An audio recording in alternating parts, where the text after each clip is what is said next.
Les constellations ont toujours fasciné les êtres humains. Elles ont servi de repères pour la navigation, de symboles pour la mythologie et de guides pour l'agriculture. Cependant, certaines constellations, bien que connues pendant un certain temps, ont été perdues au fil des siècles.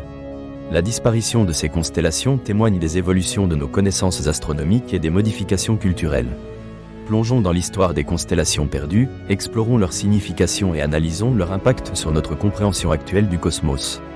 Les constellations sont des regroupements d'étoiles que les anciens reliaient à des récits mythologiques. Les Grecs ont hérité de nombreuses constellations de civilisations antérieures, comme les Babyloniens. Ces derniers ont identifié des constellations dans le ciel pendant des millénaires, influençant de nombreux systèmes de pensée. Leur influence a perduré à travers les âges jusqu'à notre époque contemporaine. Cependant, plusieurs de ces ensembles d'étoiles ont disparu de la conscience collective. Cela soulève des questions essentielles. Pourquoi certaines constellations ont-elles été abandonnées ? La réponse réside largement dans l'évolution des connaissances astronomiques et des paradigmes culturels. Après l'Antiquité, le Moyen-Âge a marqué une phase de réorganisation des constellations. La redécouverte des œuvres de Ptolémée a mis en avant 48 constellations qui ont servi de référence jusqu'à nos jours. Toutefois, durant cette période, de nombreuses constellations anciennes ont été écartées. Prenons l'exemple d'Antinou, une constellation introduite par l'empereur Hadrien en hommage à son jeune amant. Ce groupe d'étoiles était visible dans l'hémisphère sud. Bien qu'il ait été reconnu au IIe siècle de notre ère, il a progressivement disparu des catalogues modernes à mesure que l'astronomie s'orientait vers des classifications plus systématiques. Un autre cas intéressant est celui de la constellation Argo Navis. Premièrement décrite dans l'Antiquité, elle représentait la nef des Argonautes. Au XVIIe siècle, elle a été divisée en 3 parties pour faciliter son identification: Carina, Puppy et Velorum. Ce morcellement a contribué à son effacement en tant que constellation unique.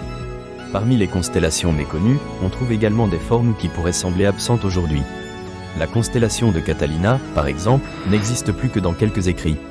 Elle était reconnue dans les cercles d'astronomes arabes, mais peu à peu, elle a été engloutie par des ensembles plus populaires. Un facteur clé derrière cette disparition réside dans les révolutions scientifiques.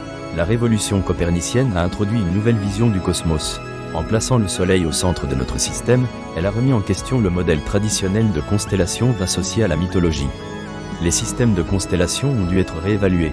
Avec l'avènement des télescopes, les astronomes ont découvert un nombre croissant de nouvelles étoiles et de formations qui ne correspondaient plus aux anciennes descriptions. Ainsi, certaines constellations ont été abandonnées. Les noms, comme ceux d'Antinou ou d'Argo Navis, sont devenus trop spécifiques ou culturellement chargés pour perdurer. D'autres ont glissé dans l'oubli en raison d'un manque d'usage et de popularité. Les cultures non occidentales ont également eu un impact sur cette histoire. Les astronomes chinois et arabes ont développé des constellations propres. Certaines se sont greffées aux traditions occidentales, mais d'autres ont disparu avec le temps. Par exemple, les étoiles jumelles de Beta et Gamma d'Aquila étaient autrefois considérées comme une seule constellation dans la culture arabo-musulmane. Elles ont été redécouvertes différemment par le monde occidental. La dynamique de la perception de l'espace joue également un rôle dans cette évolution. Les constellations servent souvent d'outils de mémorisation dans le cadre de récits oraux. Cependant, avec la montée de l'imprimé, le besoin de ces aides mnémotechniques a diminué. À une époque où l'astronomie est liée à des modèles mathématiques complexes, l'utilisation de mythes et de représentations symboliques a progressivement diminué. En conclusion, l'histoire des constellations perdues éclaire notre compréhension de l'univers et évoque l'évolution de nos valeurs culturelles et scientifiques. Chaque étoile éteinte raconte une histoire, une version du monde partagé.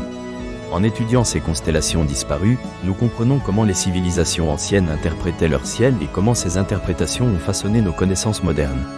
La quête de sens dans le cosmos reste intemporelle. Au-delà des simples étoiles, ce sont des récits d'humanité que nous redécouvrons, une plongée dans nos racines et notre relation avec l'univers.